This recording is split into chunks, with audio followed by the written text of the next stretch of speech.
जय श्री कृष्ण सभी भक्तजनों को आप सभी का स्वागत है मेरे YouTube चैनल पूजा सहारा पर। आज हम कामिका एकादशी व्रत कथा सुनेंगे, तो शुरू करते हैं। बोलो विष्णु भगवान की जय। अर्जुन ने कहा, हे प्रभु, मैंने आषाढ़ माह के शुक्ल पक्ष की देवशयनी एकादशी का सविस्तार वर्णन सुना। अब आप मुझे श्रावण माह के कृष्ण पक्ष की एकादशी की कथा सुनाने की कृपा करें।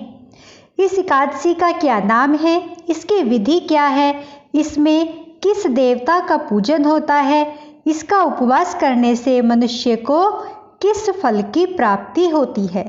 भगवान श्री कृष्ण ने कहा, हे श्रेष्ठ धनुर्धर, मैं श्रावण माह की पवित्र एकादशी की कथा सुनाता हूँ। ध्यान पूर्वक श्रवण करो। एक बार इस एकादशी की पावन कथा को भीष्म पितामह ने लोकहित के लिए नारद जी से कहा था। एक समय नारद जी ने कहा, हे पितामह, आज मेरी श्रावण के कृष्ण पक्ष की एकादशी की कथा सुनने की इच्छा है, अतः आप इस एकादशी की व्रत कथा का विधान कहिए। नारद जी की इच्छा को सुन पितामह भीष्म ने कहा, हे नारद जी, आपने बहुत ही सुंदर प्रस्ताव किया है। अब आप बहुत ध्यान पूर्वक इसे श्रवण कीजिए। श्रावण माह के कृष्ण पक्ष की एकादशी का नाम कामिका एकादशी है। इस एकादशी की कथा सुनने मात्र से ही वाजपेय यज्ञ के फल की प्राप्ति होती है। कामिका एकादशी के उपवास में शंख चक्र गदाधारी भगवान विष्णु का पूजन होता है। जो मनुष्य इस एकादशी को धूप दीप नैवेद्य आदि से भगवान विष्णु की पूजा करते हैं, उन्हें गंगा स्नान के फल से भी उत्तम फल की प्राप्ति होती है। सूर्य ग्रहण और चंद्र ग्रहण में केदार और कुरुक्षेत्र में स्नान करने से जिस पुण्य की प्राप्ति होती है, वह पुण्य कामिका एकादशी के दिन भगवान विष्णु की भक्ति पूर्वक पूजा करने से प्राप्त हो जाती है।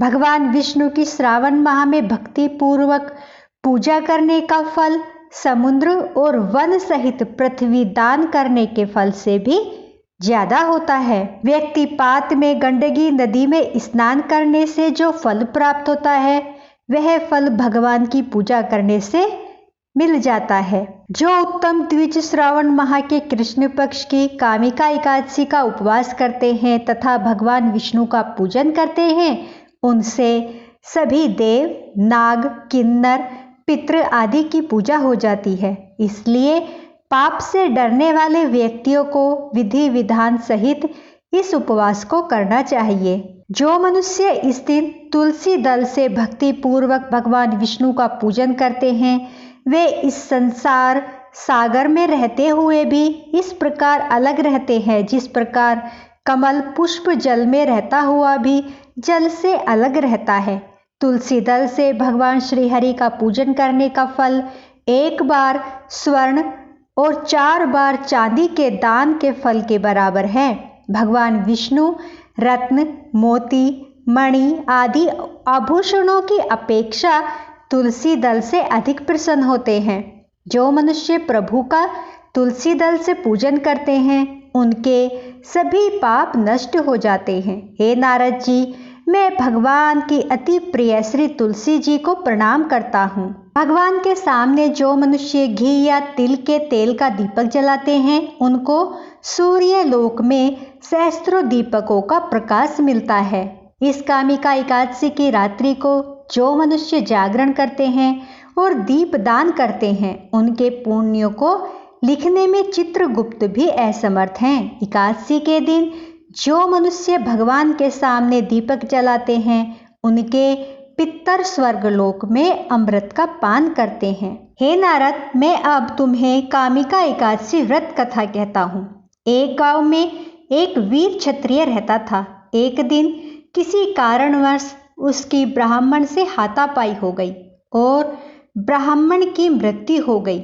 अपने हाथों मारे गए ब्राह्मण की क्रिया उस क्षत्रिय ने करनी चाहिए, परंतु पंडितों ने उसे क्रिया में शामिल होने से मना कर दिया। ब्राह्मणों ने बताया कि तुम पर ब्राह्मण हत्या का दोष है। पहले प्रायश्चित कर इस पाप से मुक्त हो जाओ, तब हम तुम्हारे घर भोजन करेंगे। इस पर क्षत्रिय ने पूछा कि इस पाप से मुक्त होने के क्या उपाय हैं। तब ब्राह्मणों ने बताया कि श्रावण माह के कृष्ण पक्ष की एकादशी को भक्ति भाव से भगवान श्रीधर का व्रत एवं पूजन कर ब्राह्मणों को भोजन करा के सदक्षिणा देकर साथ में आशीर्वाद प्राप्त करने से इस पाप से मुक्ति मिलेगी।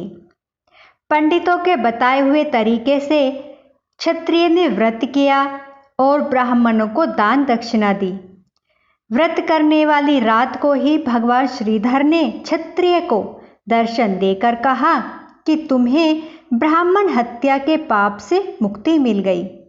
इस व्रत के करने से ब्राह्मण हत्या आदि के सभी पाप नष्ट हो जाते हैं और इस लोक में सुख भोग कर प्राणी अंत में विष्णु लोक को जाते हैं। इस कामिका एकादशी के महात्म्य के श्रवण व पठन से मनुष्य स्वर्ग लोक को प्राप्त करते हैं।